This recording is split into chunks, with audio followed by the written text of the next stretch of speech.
Petit sujet psychologique, Oscar Miani reçoit Éléonore Tarlet, psychologue et psychothérapeute. Petit sujet psychologique avec Éléonore Tarlet, bonjour.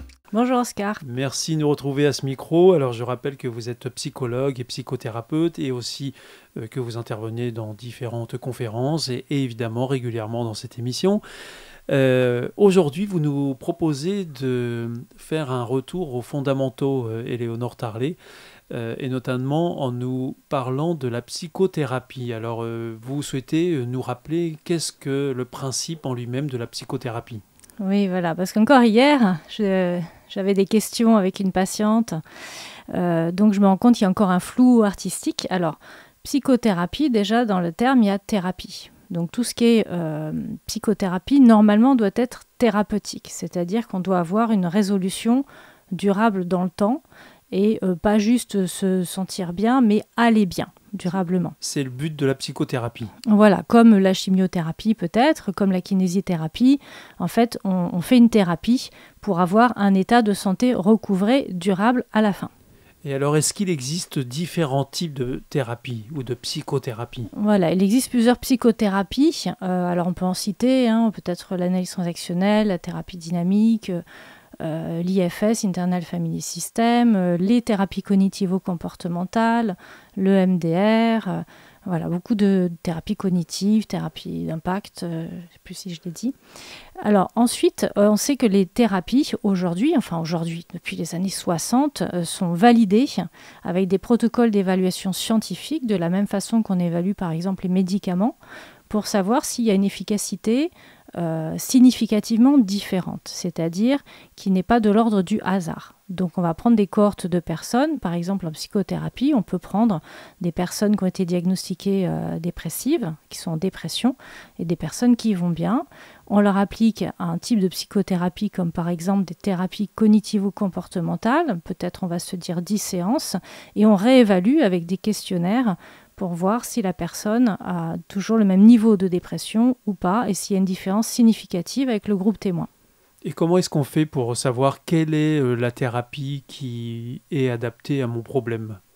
Alors, c'est plus en termes de, justement, d'évaluation. Il y a des thérapies qui ont montré une efficacité thérapeutique. C'est un petit peu comme si je disais, vous voyez, pour la chimie, par exemple, on sait que tel traitement marche pour le diabète. Vous allez me dire, oui, mais est-ce qu'on sait que ce traitement-là, il marche pour moi, pour mon diabète à moi ? Donc en fait, on est une machine biologique, on est un organisme avec un système hormonal, avec une certaine biologie.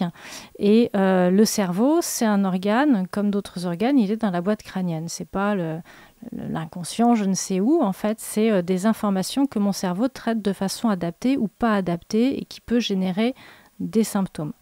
Et alors ces thérapies, Éléonore Tarlet, par qui est-ce qu'elles sont délivrées ou menées ? Alors, les thérapies, par exemple, les deux qui sont validées scientifiquement et qui sont des recommandations internationales de santé, qui sont les TCC, les thérapies cognitivo-comportementales, et le MDR, qui est un sigle anglophone qui veut dire Eye Movement Desensitization Reprocessing. Ces deux thérapies sont ouvertes aux psychologues ou aux psychiatres pour les formations. Ensuite, il va y avoir d'autres thérapies, mais qui ne nécessitent pas un tronc commun. Alors, je trouve que c'est quand même un gage de sécurité aussi pour le patient, de savoir que vous avez au moins un bac+5 en psychologie ou un bac+7 en médecine, pour ensuite vous former à ces thérapies quand voilà. Et Éléonore Tarlet, est-ce qu'on peut faire le distinguo entre ce qu'est vraiment une thérapie et ce qui n'est pas une thérapie ? Voilà, alors quand on parle de thérapie, je vous disais, on cherche une efficacité thérapeutique, à la différence de ce qui va être par exemple l'analyse. L'analyse, ça peut faire partie de la psychothérapie, c'est ce qu'on appelle l'analyse diagnostique par exemple.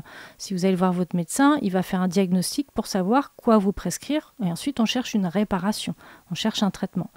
La différence... Donc en fait, vous voulez dire qu'il faut analyser quel est le problème, et une fois qu'on connaît le problème, alors là, il faut engager une psychothérapie. Voilà.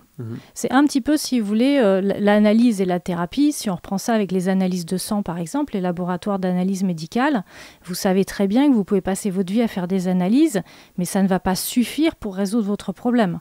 c'est la première partie de la solution. Et l'analyse n'est pas une thérapie.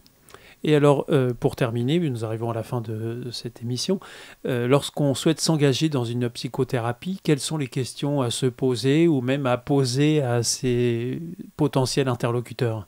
Déjà, vous avez le droit de demander à votre thérapeute quelle formation il a suivi, quel niveau d'études il a, quel diplôme il a obtenu, puisque là encore, c'est un petit peu le flou artistique en France. On pourrait se dire à qui profite le crime. Par exemple, le diplôme de psychanalyste, d'ailleurs, n'est pas un diplôme. Le titre de psychanalyste, c'est une autoproclamation, comme par exemple médium, astrologue, voyant. Donc, il n'y a absolument aucun diplôme. N'importe qui peut mettre une plaque psychanalyste.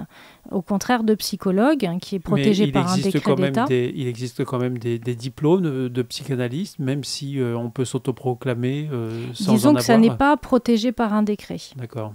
Donc vraiment n'importe qui, votre boucher, s'il a envie de mettre une plaque psychanalyste, il a le droit en fait.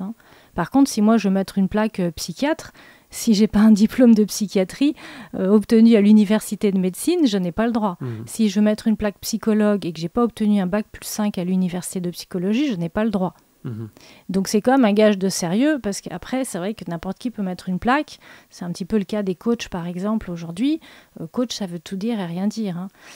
Donc méfiez-vous, demandez les diplômes de votre interlocuteur et ensuite demandez les thérapies qu'il pratique, puisque c'est pas parce qu'on a un diplôme de psychologue ou de psychiatre que qu'on va pratiquer des thérapies qui sont validées. D'accord. Alors voilà, aujourd'hui, Éléonore Tarlet, vous nous avez rappelé les fondamentaux de la psychothérapie. Donc c'était petit sujet psychologique. Nous arrivons déjà à la fin de cette émission. Merci beaucoup. On se retrouve pour une autre émission avec un autre sujet, bien évidemment. Avec à bientôt. plaisir, à bientôt. Au revoir. Au revoir.